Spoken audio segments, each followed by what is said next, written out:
The Mortgage Minute today being brought to you by our friends at Geneva Financial. When you're ready for that next home loan, Geneva's got the programs and the products. You just need to make the call. 800-306-1990. 800-306-1990. And yes, they are the ones with the Home Select loan, rsrhomeselect.com. Another scenario out on the street, 1.77 effective APR on a 30-year loan. Yes, and this is not 2020. 1.77 effective APR on a 30-year loan. Let's see what the markets are doing today. Every day at this time, OBMMI, they provide the most comprehensive, accurate, timely, and interactive analysis of pricing ever conducted in the mortgage industry, calculated from actual locked rates with consumers across 35% of all mortgage transactions nationwide. They tell us the points paid. They do not tell us points paid, points received, or APR. They only tell us the number that you're going to put in your mortgage calculator. What? You don't have a mortgage calculator? RonIsMyLender.com. Get it for free. Let's see what that number is right now. 30-year conforming loans yesterday locked 6.875, down 13 basis points. 30-year jumbo loans yesterday locked 7.186. That was up just a little bit. 30-year FHA loans 6.714. That was down. 30-year USDA loans. That's the rural areas. Generally no down payment. That was down 6.679. 6.679. And the best loan on the market, that's for those that earned it.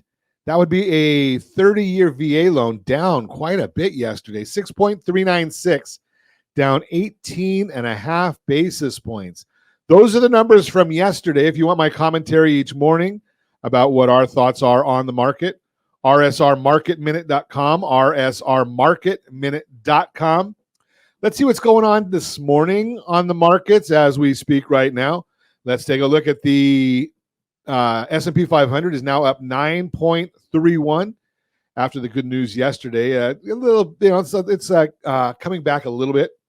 10-year Treasury up 2 basis points, 4.37. The 30-year mortgage-backed security, the bond itself is down 11 basis points, means interest rates are up ever so slightly. The question that you look to us for is why? Why are these things happening? You can go and get all the numbers at that super secret website, google.com. Well, we got the National Association of Home Builders Housing Market Index, measures builder confidence, fell 6 points to 45. Back under the 50 level, that signals expansion and contraction, so we are contracting now.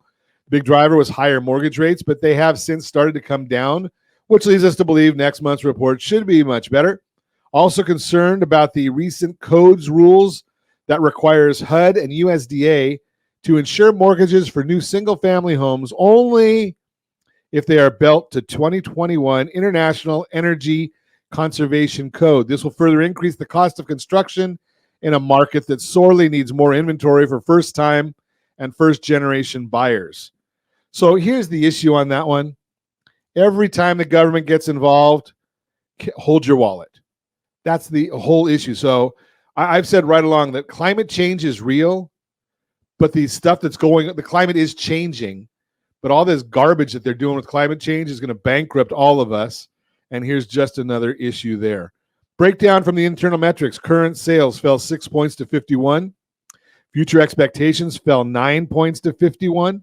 Buyer traffic fell 4 points to 30. Ooh, lowest level since January. What else is driving this? Housing starts. We just got those numbers. Rose 5.7% in April to an annualized pace of 1.36 million. Remember, we need 1.9 million just to keep pace with obsolescence and new household formations.